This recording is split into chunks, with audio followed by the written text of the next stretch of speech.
골방에서 기도하라라는 제목으로 하나님 말씀 전합니다. 우리가 복음서를 주의 깊게 읽다 보면 우리 예수님께서 기도하시는 장면을 자주 보게 됩니다. 항상 사역하시기 전에 한적한 곳에 가셔서 그 은밀한 곳에서 하나님께 기도하시고 하나님 주시는 능력을 덧입어서 사역을 감당하셨고, 사역을 마치신 이후에도 또 한적한 곳으로 나아가서 그곳에서 하나님과 교제하며 쉬시고 영적인 원기를 회복하는 시간으로 우리 주님께서 기도의 시간을 활용하셨던 것을 보게 됩니다. 예수님께서 기도하셨던 장면들 몇 군데만 좀 찾아보겠습니다. 마가복음 1장 35절 말씀 보십시다. 시작. 서 일어나 나가 한적한 곳으로 가사 거기서 기도하시더니. 누가복음 5장 16절. 예수는 물러가사 한적한 곳에서 기도하시니라. 누가복음 6장 12절. 이때에 예수께서 기도하시러 산으로 가사 밤이 새도록 하나님께 기도하시고. 아멘. 우리가 예수님의 이 기도하는 장면 몇 군데를 살펴봤지만 이 예수님의 기도하는 모습을 우리가 이 몇 군데만 살펴봐도 금방 알 수 있는 것은 우리 예수님께서 시간과 장소를 구별하셔서 기도하셨던 것을 우리가 알 수 있습니다. 그리고 사역을 하시기 전에 먼저 기도로 준비하시고 주님이 주시는 능력으로 사역을 감당하셨고, 또 사역 이후에도 또 기도를 통해서 영적인 힘을 회복하셨던 것을 우리가 보게 됩니다. 이처럼 예수님은 기도를 통해 하나님과 친밀한 교제를 나누셨고, 그의 공생의 사역이 기도 없이는 불가능했던 것처럼 그렇게 기도를 중심으로 사역을 하셨던 것을 알 수 있습니다. 예수님은 이렇게 우리에게 기도의 모범을 보여주셨을 뿐만 아니라 이제 우리에게도 예수님의 모범을 따라 기도하라고 말씀하십니다. 특별히 오늘 본문 말씀에서는 골방에서 기도하라 그렇게 말씀을 합니다. 여쭤보겠습니다. 우리 예수님께서 모범을 보이셨던 것처럼 여러분에게도 하나님과 홀로 보내는 시간이 있으십니까? 공적인 자리에서 여러분이 어떤 사람이냐, 사람들 앞에서 어떻게 보이느냐, 이것도 중요하고 의미 있는 일이지만 그것보다 더 중요한 일은 하나님 앞에서 여러분은 어떤 존재인가, 이게 더 중요한 문제입니다. 여러분은 하나님의 임재 앞에 조용히 머무르는 시간이 여러분의 일상 가운데 구별된 시간으로 있으십니까? 하나님과 단둘이 보내는 그 고독한 시간이 없다면 여러분은 어쩌면 가면을 쓰고 살아가고 있는지도 모르겠습니다. 내면 세계가 너무나 공고하고 공허하고 외롭고 슬픈데 괜찮은 척, 아무 문제 없는 척 그렇게 가면을 쓰고 살아가고 있을지도 모르죠. 그래서 예수님은 우리에게 기도를 매우 강조하십니다. 기도 없이 거짓자를 깨트리고 참자로 하나님과 동행하며 하나님이 주시는 사랑을 덧입고 하나님과의 관계에서 오는 이 영적인 기쁨을 누리며 살 수 없기 때문에 그렇습니다. 특별히 요한복음 14장부터 17장까지는 예수님의 마지막 설교와 제자들을 위해서 기도하시는 모습이 보여지고 있는데요. 예수님의 이 마지막 고별 설교의 핵심 주제가 뭐냐? 기도입니다. 너희가 내가 떠난 다음에 기도해야 한다. 기도할 때 보혜사 성령님께서 너희를 도우실 것이고 너희가 열매 맺는 삶으로 나아가게 되며 하나님이 주시는 참된 기쁨을 누릴 수 있게 된다.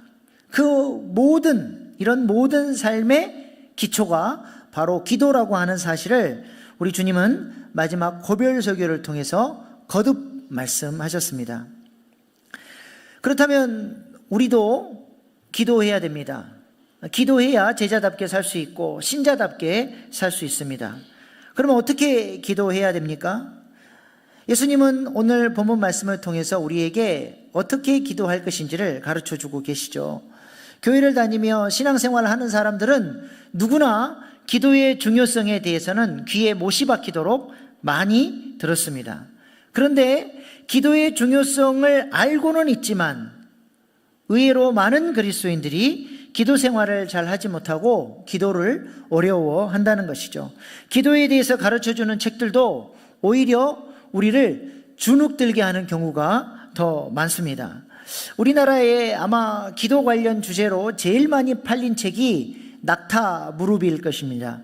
지금은 전병호 목사님이 좀 추락했지만 낙타 무릎이 베스트셀러로 날개 달린 듯이 그렇게 막 팔려나갈 때 우리나라의 가장 유명한 목사님이셨을 겁니다. 이 책의 내용이 뭐냐? 예수님의 형제 야고보가 죽었는데 그 요세푸스로가 하는 역사학자가 이 주의 형제 야고보의 시신을 보게 됐는데 그의 무릎을 보니까 얼마나 기도를 많이 했는지 낙타 무릎과 같이 되었다라고 기록을 했다는 것이죠. 그래서 이 주의 형제 야고보의 모범을 따라서 우리도 우리의 무릎이 낙타 무릎이 되기까지 기도할 때 하나님께서 우리를 사용하시고 우리를 통하여 놀라운 일을 이루실 것이다. 낙타 무릎이 승리의 비결이다 라고 기도의 동기부여를 해주는 책이 바로 낙타 무릎이라는 책이죠. 이 책을 보고 많은 사람들이 나도 낙타 무릎처럼 그렇게 기도의 사람이 되어야 되겠다라고 기도의 자리로, 기도의 훈련의 자리로 나가면 얼마나 좋겠습니까? 그러면 최고죠. 그런데 많은 사람들이 이런 책을 보면서 뭐라고 생각을 해요?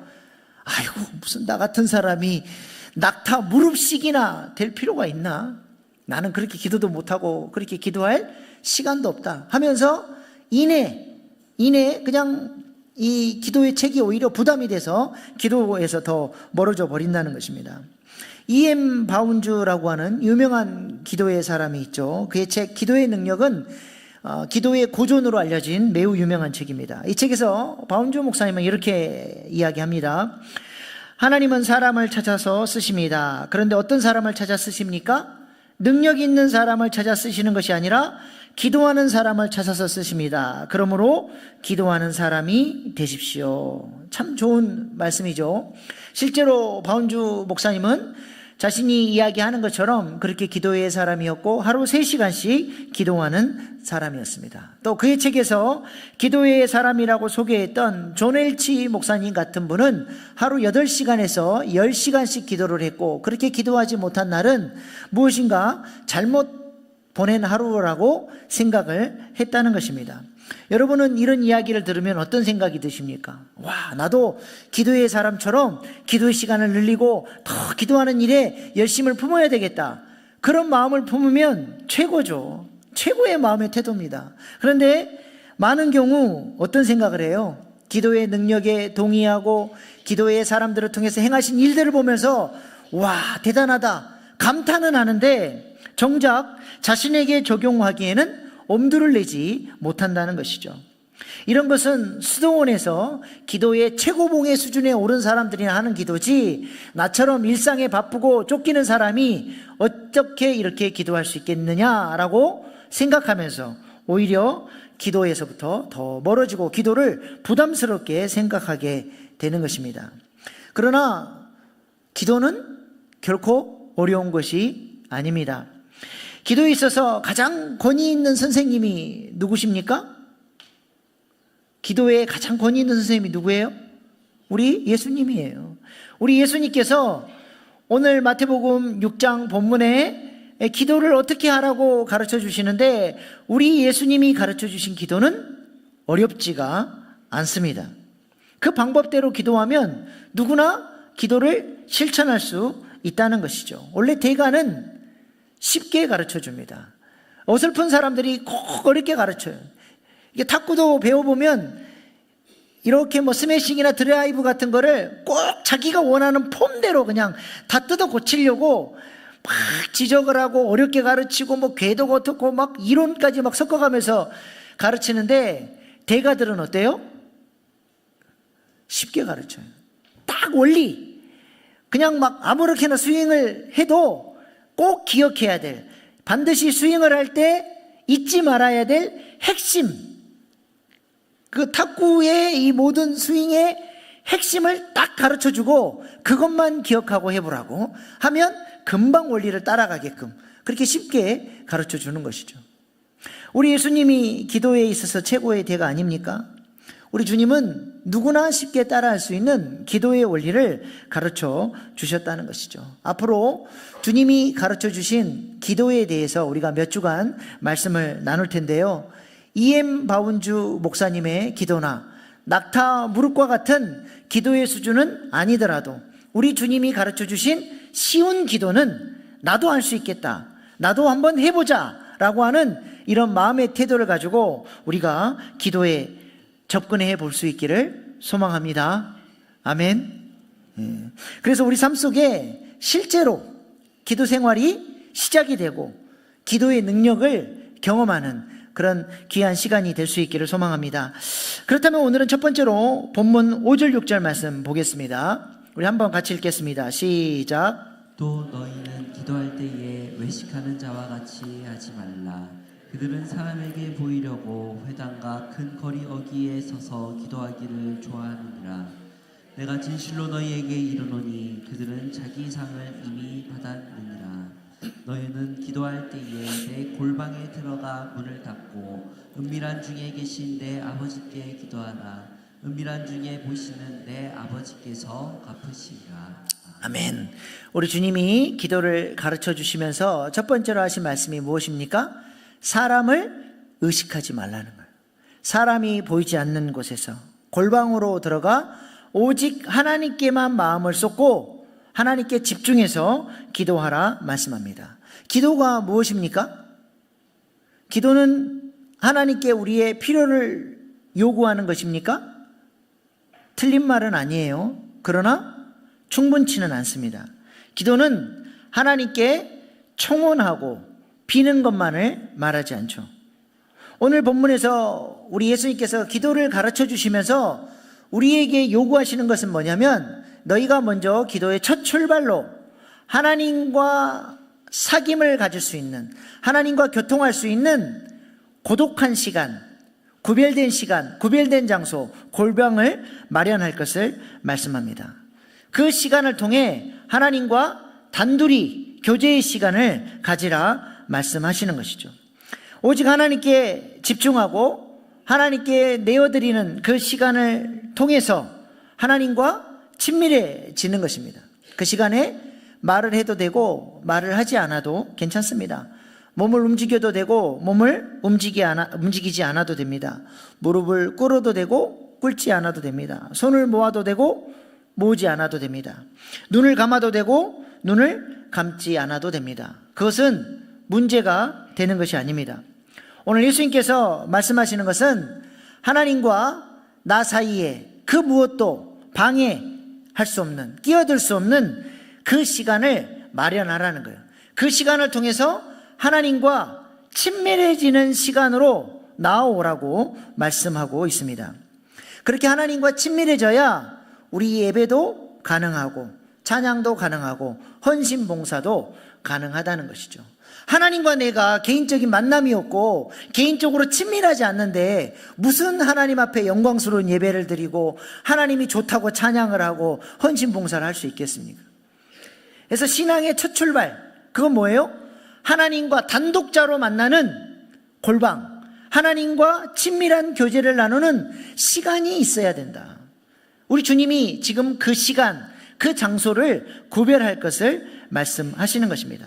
그래서 1차적으로 우리가 하나님과 친밀해지는 기도를 하기 위해서는 골방을 마련해야 돼요. 구별된 시간, 구별된 장소를 마련해야 됩니다. 어떤 분은 우리 집에 골방이 없는데요? 그럽니다. 골방은 장소만을 말하지 않습니다. 사람을 의식하지 않고 사람에게 마음을 빼앗기지 않고 방해받지 않고 하나님 앞에 단독자로 하나님과 교제할 수 있는 어떤 곳이든 그것이 골방이 될 수 있습니다. 골방으로 번역된 히라버 티메이온이라고 하는 단어는 유대인들이 즐겨 쓰는 단어 중에 하나입니다. 그때 당시 사람들이 예수님으로부터 골방에서 기도하라는 말씀을 들었을 때 그들에게는 어떤 생각이 딱 떠올랐을까요? 어떤 상황에서 이 단어를 쓰느냐, 이 용례를 아는 게 참 중요합니다. 우리나라 말도 참 어려워요. 우리나라 사람들이 자주 하는 말 중에 어떻게 왔어? 그러면 차 끌고 왔어, 그렇게 얘기합니다. 이 말을 외국인이 들으면 어떻게 오해하겠습니까? 한국 사람들은 도대체 얼마나 힘이 세길래 차를 타고 온 게 아니라 차를 끌고 왔을까? 그렇게 생각하지 않겠습니까? 근데 우리나라 사람들은 누가 차 끌고 왔다 그러면 저 사람이 힘이 세서 차를 끌고 왔다라고 생각하는 사람 한 명도 없어요. 왜요? 그 어떤 상황에서 그 말을 쓰는지 알고 있기 때문에 차를 타고 온 걸로 자연스럽게 이해를 하는 것이죠. 그러므로 그 시대의 언어가 가지고 있는 함의를 이해하는 게 중요합니다. 예수님께서 골방에 들어가서 기도하라, 그 말을 유대인들이 들었을 때는 어떻게 이야기하냐면 깊은 곳으로 나아가라, 그렇게 이야기를 들어요. 그냥 피상적인 기도가 아니라 하나님과 친밀한 교제가 있는 깊은 기도로 나아갈 것을 말씀하는 것이죠. 좀 더 구체적으로 깊은 곳으로 나아가라는 것은 더 구체적으로 뭘 의미해요? 유대인들에게 깊은 곳은 어디입니까? 지성소예요. 하나님의 영광의 임재가 있는 자리, 은혜의 보좌, 하나님의 영광이 앉으시는 그 보좌가 있는 그 지성소 깊은 곳까지 나아가라, 골방에서 기도하라는 지성소의 수준, 하나님의 영광을 경험하는 수준까지 나아가라로 유대인들이 들으면 이해를 한다는 것입니다. 예수님은 실제로 우리에게 이런 자리로 초청하고 계시는 것이죠. 우리를 은혜의 보좌 앞으로 담대히 나아가게 하시기 위해서 우리 예수님은 값비싼 희생을 치르셨습니다.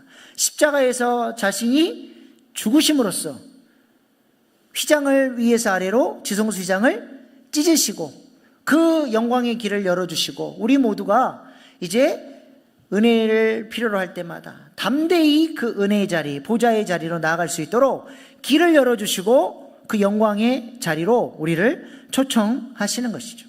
우리는 이 믿음을 가지고 골방으로 나아가는 거예요. 골방으로 가서 기도하라, 그 말은 하나님의 영광을 경험하는 그 지성소의 임재 가운데로 나오라는 예수님의 초청이요, 내가 너희를 이 자리로 부르기 위해서 십자가에서 죽으셨다라고 하는 그 은혜의 음성입니다. 그래서 골방을 마련하고 하나님의 임재를 사모하면서 아버지, 우리의 마음을 쏟으며 간구하고 기도할 때 하나님은 그 은혜의 보좌에서 우리를 기다리고 계시다가 우리를 깊이 만나 주신다는 것입니다. 무슨 형식이 필요하고 무슨 기도의 방식이 중요한 게 아니라니까요. 그때 당시, 예수님 당시에는 헬라 사람들, 이방인들이 가지고 있었던 여러 가지 그 기도문들이 있었어요. 그 기도문들을 주문처럼 외우면 신이 감동을 받아서 복을 준다라고 믿었던 거죠. 그래서 이방인들처럼 그렇게 많은 말을 많이 하고 무슨 뭐 기도의 형식을 가지고 그게 중요한 게 아니라, 기도는 기도의 골방, 구별된 시간에 구별된 마음으로 하나님 앞에 나가서 마음을 쏟고 기도할 때 하나님과 깊은 사귐이 있고 하나님의 임재를 경험하고 하나님을 만나는 자리가 기도라는 것이죠. 우리 하나님은 이 자리를 열어놓으시고 우리에게 오라고 말씀하고 계십니다. 우리는 믿음으로 우리 주님께서 초청해 주신 이 자리로 담대히 나아가서 아버지를 부를 때 하나님 우리를 만나 주신다는 것입니다. 하루 중에 어떤 시간이어도 좋습니다. 하루 10분이라도 사람들로부터 구별된 장소에서 내가 하나님의 세미한 음성을 사모하면서 하나님과 교제하고 싶은 그 마음을 가지고 예수님께서 은혜의 보좌를 열어주셨다라고 하는 그 믿음을 가지고 우리가 아버지를 부를 때 놀라운 임재의 역사, 하나님을 만나는 역사가 우리 삶 가운데 열어지게 되리라 믿습니다. 그렇게 우리가 하나님을 찾고 골방으로 나아가면 어떤 역사가 일어난다고 주님이 말씀하세요. 오늘 본문 6절 다시 한번 보겠습니다. 시작. 너는 기도할 때에 내 골방에 들어가 문을 닫고 은밀한 주에 계신 내 아버지께 기도하라. 은밀한 중에 보시는 내 아버지께서 갚으시리라. 아멘. 아무도 없는 그 고독한 골방으로 나아가 하나님을 찾으면 은밀한 중에 보시는 하나님께서 내 기도를 보시고 들으시고 응답해 주시고 그 시간에 만나 주시고 영광으로 임재하셔서 하나님과 친밀한 교제를 누리는 하나님의 사람으로 우리를 세워주신다는 것입니다. 그러므로 제일 중요한 것이 무엇입니까? 설레이는 마음으로, 기대하는 마음으로 주님께서 열어주신 그 자리로 나아가는 거예요. 그래서 그 시간을 내가 결단하는 겁니다. 하나님, 저는 이 시간에 주님을 만날게요. 이 장소에서 주님을 만나겠습니다. 그리고 사모하는 마음만 가지고 그 자리로 나아가면 기도의 첫 출발이 시작되는 거예요. 여러분에게 구별된 시간, 구별된 장소가 있기를 소망합니다. 이 시간에 딱 결단하시고 오늘부터 하루 10분이라도 내가 하나님께 기도하고 하나님과 친밀한 교제를 나누겠다. 이 첫 발을 딱 내딛는 순간 여러분의 기도 생활은 시작이 되는 거예요. 저는 개인적으로 다양한 기도의 골방을 가지고 있습니다. 우리 교회의 아침 기도의 시간도 저에게는 소중한 기도의 골방 시간이고, 강아지랑 산책하면서 1시간 정도 제가 계속 하나님께 찾고 걸으며 산책하면서 하나님께 마음을 쏟습니다. 그 시간도 저에게는 너무나 소중한 골방이에요.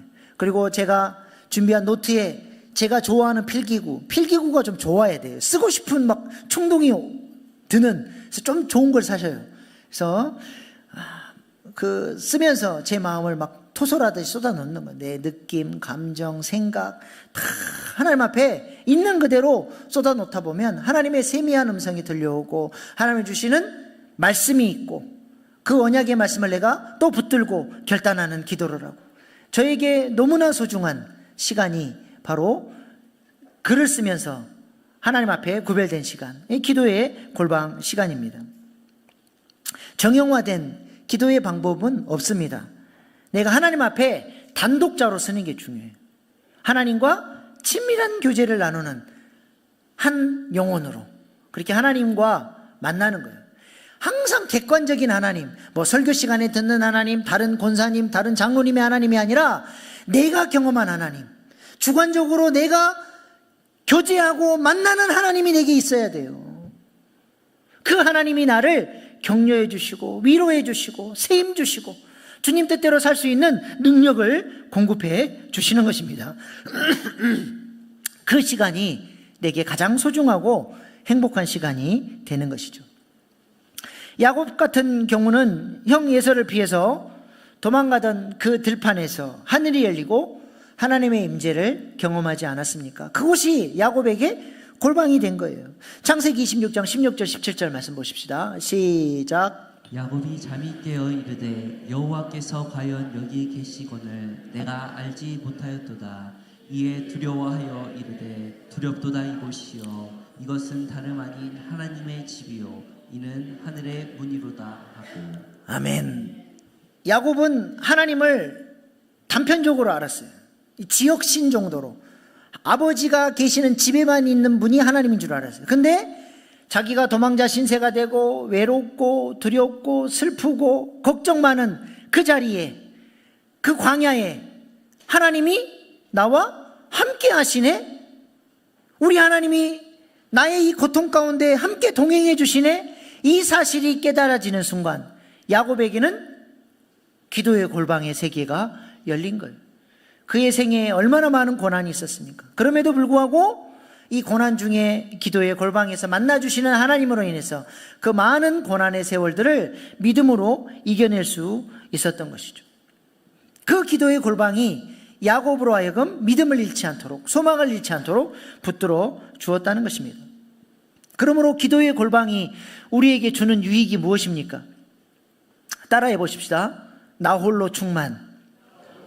네, 기도의 골방이 있는 사람은 다른 사람과 환경과 어떤 여건과 상관없이 하나님과의 교제에서 오는 나 홀로 충만이 있는 거예요.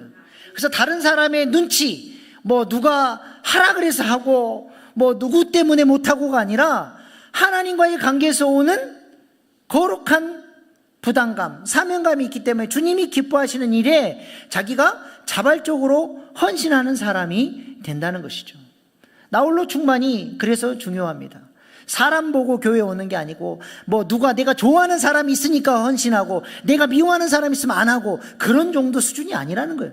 나 홀로 충만하니까 하나님과의 관계에서 나는 하나님을 내 방식대로 내가 있어야 될 자리에서 충성하며 섬기는 것이죠.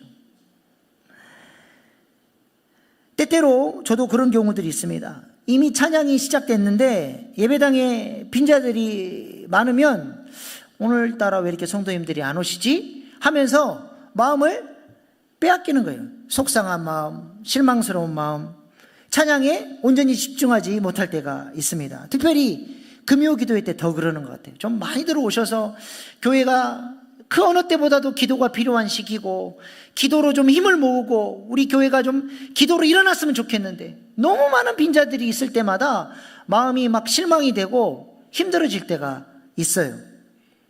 근데 반대로 생각지도 않은 분들이 많이 오고 성도님들이 생각보다 많이 참여했을 때는 어때요? 왠지 기도가 더 힘이 있는 것 같고 하나님이 오늘 더 기도를 들어주시는 것 같고 이런 생각이 드는 거죠. 이건 지금 뭐 하는 거예요? 나 홀로 충만이에요? 사람을 의지하는 거예요? 사람을 의지하는 거죠. 사람이 있으나 없으나 나 홀로 충만하면 어때요? 내가 하나님 앞에서 단독자로 하나님을 마음껏 예배하고 하나님께 영광 돌리고 사람과 환경과 상관없이 하나님을 예배하는 단독자로 서는 거예요. 근데 그게 안 될 때는 사람 때문에 실망하고 환경 때문에 마음이 어려워지고 그렇게 되는 것이죠. 그러므로 기도해 주시기 바랍니다. 목사도 사람이기 때문에 교인들이 잘하면 기쁘고 교인들이 잘못하면 힘이 빠질 때가 있습니다. 그러나 기도의 골방을 통해서 나 홀로 충만하여서 성도들의 어떠함과 상관없이 우직하게 하나님이 주신 비전을 가지고 힘있게 밀고 나갈 수 있는 목사 될 수 있도록 기도해 주십시오. 좀 사람이 누가 좀 반짝 잘하면 막 그 사람 보고 좋아가지고 목회하다가 그 사람이 팍 무너지면 그냥 마음이 또 실망해가지고 코가 쑥 빠져가지고 목회를 한 해 만에 그런 목회를 하면 안 되지 않겠습니까? 좀 못하는 교인이 있어도 인내하며 참아주고 마른 뼈도 살려내시는 성령의 역사를 기대하면서 또 기도하면서 인내하면서 목회하고 그런 사람이 돼야 되지 않겠습니까? 이거는 목사뿐만 아니라 우리 성도들도 마찬가지예요. 나 홀로 충만이 너무 중요합니다. 기도의 골방을 통해서 하나님 주시는 충만함이 있으면 누가 보나 안 보나 누가 인정해 주나 인정해 주지 않으나 자신이 있어야 될 자리에서 충성을 다하는 것입니다. 나는 열심히 이렇게 하는데 저 김집사는 놀고 있네? 에이씨 나도 안 해. 그러면 안 된다는 거예요. 다른 사람 다 안 해도 나는 나 홀로 충만해서 하나님과의 관계에서 내가 있어야 될 자리에서 충성을 다하는 사람이 되어야 하는 것입니다. 목사가 좀 칭찬해주면 기분 좋아서 헌신을 하고 목사가 모른 체하고 알아주지도 않는 것 같으면 마음이 탁 가라앉아서 그냥 하지 말아버려야지 이러면 안 된다는 것이죠. 기도의 골방을 통해서 부어주시는 능력이 있을 때 우리는 사람과 상관없이 환경과 상관없이 누구 때문이가 아니라 하나님 때문에 우리가 하나님께서 기뻐하시는 아름다운 헌신을 드리며 살 수 있게 되는 것입니다. 교회는 하나님을 만나러 오는 곳입니다. 사람을 쳐다보기 시작하면 상처받고 실망하게 돼 있어요. 누가 그 어떤 사람이 내 마음에 딱 맞는 사람이 있겠습니까? 그러나 넉넉한 가슴으로 사람들을 품고 이해할 수 있는 것은 내 안에 하나님이 주시는 충만함이 있을 때 가능한 거예요. 내가 원래 가슴이 넓어서 그런 게 아니라 하나님이 위로해 주시고 그럼에도 불구하고 하나님께서 가라 하시니까 순종하고 또 그렇게 순종할 때 주시는 능력이 있어서 품고 가는 능력을 덧입으며 한 걸음 한 걸음 가게 되는 것입니다. 그러므로 우리 신앙생활에 있어서 제일 중요한 것은 하나님을 단독자로 만나는 골방의 기도가 있어야 한다는 것이죠. 그 시간을 통해서 우리는 하나님을 만나고 하늘 양식을 덧입고 감사하고 어떤 환경 속에서도 흔들리지 않고 주님께서 기뻐하시는 길을 걸어갈 수 있는 성숙한 그리스도인이 될 수 있는 것입니다. 오늘부터예요. 오늘부터 우리가 새 일의 기도, 다니엘의 21일 기도를 시작합니다. 하루 10분이라도 좋으니까 시간을 딱 정하시고 장소도 정하셔서 하나님 이때 만나요? 좀 이따 봬요? 설레이는 마음으로 하나님 앞에 나가시면 하나님께서 여러분을 그 시간에 기다리고 계시다가 여러분을 깊이 만나주시고 여러분의 마음을 위로해 주시고 여러분의 기도를 들어주시고 응답해 주시고 역사해 주시리라 믿습니다. 우리 금요 기도회 때 사도행전 말씀 나누고 있는데요, 사도행전에 보면 사도들에게 사람들에게 하나님 찾아오시는데 꼭 하나님이 찾아오시는 시간이 있어요. 그때가 언제예요? 사도행전 10장 9절이에요 시작. 이튿날 그들이 길을 가다가 그 성에 가까이 갔을 그때에 베드로가 기도하려고 지붕에 올라가니 그 시간은 제6시더라. 아멘. 베드로가 정해진 골방의 시간 제6시에 기도하러 올라갔더니 하나님이 딱 기다리고 계시다가 그 시간에 찾아오셔서 너는 고넬료 이방인에게 복음을 전하라 말씀하셨다는 거예요. 또 고넬료에게도 하나님이 언제 찾아오셨어요? 사도행전 10장 3절 시작. 하루는 제9시쯤이 되어 한상 중에 밝히 보매 하나님의 사자가 들어와 이르되 고넬료야 하니. 하나님이 언제 찾아오셨습니까? 고넬료가 구별한 골방의 기도 시간 그 9시에 하나님이 기다리고 계셨다가 고넬료가 오니까 바로 가셔서 너는 베드로를 초청하여 말씀을 듣고 성령을 받으라 하나님이 말씀하셔서 그 시간에 역사하신 하나님을 통해 구속사의 역사가 이루어져 갔다는 것입니다. 하나님이 언제 찾아오세요? 우리가 결단하고 정한 그 기도 시간, 그 장소에 하나님이 찾아오시는 줄로 믿습니다. 우리 예수님도 공생의 기간 동안 정해진 그 기도 시간에 기도하셨습니다. 누가복음 22장 39절 보세요. 예수께서 나가사 습관을 따라 감람산에 가시며 제자들을 따라갔더니, 습관, 딱 그 시간에 기도하는 것은 딱 습관으로 들여놓으신 거예요. 항상 가셨다는 거예요. 항상. 여러분의 기도 시간은 언제입니까? 내가 언제 기도할까? 머릿속에 생각이 돌고 계시죠? 그 시간을 정하시기 바랍니다. 하나님과 약속된 그 정해진 그 시간에 하나님께서 우리를 베드로에게 찾아오셨고 고넬료에게 찾아오셨던 그 하나님이 우리에게도 동일하게 찾아오시리라 믿습니다. 이번 주간 우리가 해야 될 일은 시간을 정하고 골방의 장소를 구별하여서 하루 최소 10분이라도 우리의 마음을 쏟으면서 하나님과 친밀해지기 위한 목적, 하나님의 음성을 듣고자, 하나님의 그 마음을 알고자 하는 마음을 가지고 우리가 그렇게 사모하며 나아갈 때 하나님께서 우리의 기도를 출발시켜 주시고 우리의 영적 세계가 열리고 기도의 세계가 우리에게 열려지게 되리라 믿습니다. 마음을 모을 수 있는 공간이면 좋습니다. 그 골방에서 주시는 은혜를 사모하시길 바랍니다. 이번 주 숙제가 뭐라고요? 기도의 골방을 마련하는 거예요. 그렇게 하루 10분 이상씩 꼭 기도하셔서 다음 주에는 하나님이 주시는 나홀로 충만의 그 환한 얼굴을 가지고 맨날 폐잔병처럼 하나님 이번 주도 또 무너졌네요가 아니라 하나님 저 이렇게 승리했어요. 기쁘시죠? 감사합니다. 하나님 덕분입니다. 하나님 영광 돌립니다. 전리품을 올려드리는 예배로 나아갈 수 있기를 소망합니다. 순종할 때 골방에서 만난 하나님, 그 시간에 찾아오신 하나님을 경험하게 되리라 믿습니다. 기도하겠습니다. 하나님은 구별된 시간, 구별된 장소에서 우리를 만나 주시기를 원하십니다. 골방에서 기도하라 말씀하시는 우리 주님의 말씀을 따라 기도의 시간과 장소를 결단하시기 바랍니다. 하나님과의 친밀한 교제가 열려지게 해달라고 간절히 사모하면서 기도하십시다. 그리하여 나홀로 충만의 역사가 내게도 나타나게 하셔서 하나님을 바라보며 하나님을 위하여 헌신하며 살아가는 구속사에 쓰임받는 복된 인생 되게 해달라고 이 시간 주신 말씀 붙들고 주의 세 번 부르고 결단의 기도로 나아가시겠습니다.